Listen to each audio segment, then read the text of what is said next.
সঞ্জিত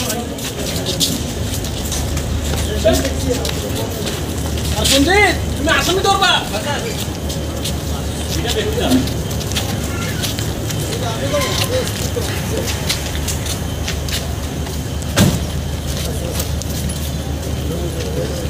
কোন জায়গা থেকে ধরা হয়েছে, ওনার নাম কি? হ্যাঁ, অ্যাকচুয়ালি গত 24 তারিখ আমাদের আগরতলা জিআরপি থানাতে যে একটা অস্ত্র নিয়ে যে ধরা পড়েছিল এবং এটা আমাদের থানাতে একটা মামলা হয়েছিল। তো এই মামলাতে যদিও ওই যেদিন মামলা হয়েছিল আমরা দুজনকে আমরা অ্যারেস্ট করেছিলাম। তো তাদেরই সঙ্গে এবং যে ডিউরিং ইনভেস্টিগেশনে এখন পর্যন্ত আরেকজনের লিঙ্ক আমরা পেয়েছি এবং ওনাকে আমরা ওই কেসে অ্যারেস্ট করেছি। তো এর নাম রেমরেমি দেববর্মা, ওনার বাড়ি কল্যাণপুর, খোয়াই ডিস্ট্রিক্ট, আমাদের ত্রিপুরাতেই।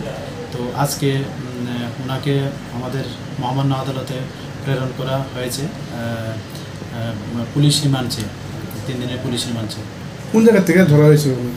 অ্যাকচুয়ালি প্রিভিয়াস যিনি অ্যারেস্ট হয়েছেন উনিও পুলিশ রিমান্ডে ছিলেন আমাদের জিআরপি থানাতে।